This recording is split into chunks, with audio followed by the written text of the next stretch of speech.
We are just 4 weeks away from May's primary elections. Yesterday we heard from the current 6th District Congressman Howard Coble, and today we're sitting down with one of the candidates hoping to replace Coble in Washington, Republican Billy Yao, who's the current Guilford County Commissioner. Thanks for joining us today. Republican activists, members of the Tea Party movement, rallying in Raleigh, trying to get Attorney General White Cooper to join this lawsuit to repeal the new health care reform law. What do you think about that? Well, I think first that Congress should have never passed it. That's first and foremost. But the repeal is the right thing to do. But I think the president's going to stop that. I think that all the efforts to get it repealed is good, and I think that we need to get vocal about it. But at the end of the day, I think that the president's going to override the repeal. I think it comes to be a necessity that the Congress take affirmative action at taking that bill apart to the point that it will not function the way it's currently slated to do, so that we can get health care for all Americans and not a detriment to all Americans. As a Guilford County Commissioner, you've been active in trying to recruit new jobs, new businesses to this area. If the voters send you to Washington, what would you do up there to try to bring more jobs to North Carolina? Well, first and foremost, we need to realize that jobs are created by small business, not by Washington. And Washington has created an atmosphere that's really working against small business today, such as to take over the car industry and the banks and to make them hold reserves in the banks. And the banks are holding out, not loaning any money to the small businesses to make them liquid.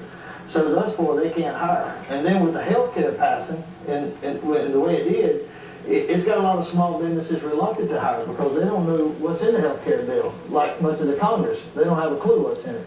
So with all that up in the air, it leads us to the point that we have to wonder what the future holds.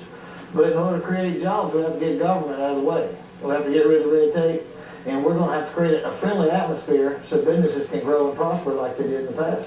Howard Coble hasn't had a primary since 1984. Suddenly there are 5 challengers in the Republican primary. What do you think that says about the local Republican Party? Well, it doesn't really speak as much to the local party as it does the national atmosphere. The government in Washington has, it seems to be a governmental takeover of the United States of America. They've sold us out to foreign countries. You know, they've gotten after, they've sent all of our jobs away.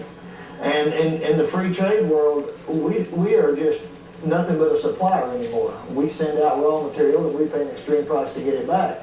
And our government in Washington, D.C. has lost their way with the citizens of the United States. And with that being lost, I mean, the people are under the mentality that if you're in, you're out. And because they're ready for a change. And I think that the citizens are very informed. And the change they're going to make, they're looking for experience. And what they're looking for more than anything is a voice. And the voice that they're looking for is somebody that's going to take a stand for the people, and not back down, and to tell them what they're thinking. And I'm the man for that job. All right, thank you for joining us today. Billy Yao, he's running for Congress in the 6th District. Right now we're going to send him back to the Digital Center where our viewers can get a chance to ask a couple of questions of your own on WXII12.com, and we'll check back with you a little bit later to find out what they're asking and how you're answering those questions. And thank you so much. Our commitment coverage continues leading up to the May 4th primary. Tomorrow, another one of those 6 Republicans running for the congressional seat in the 6th District will be in our studios. You'll get to meet Kathy Brewer Hinson.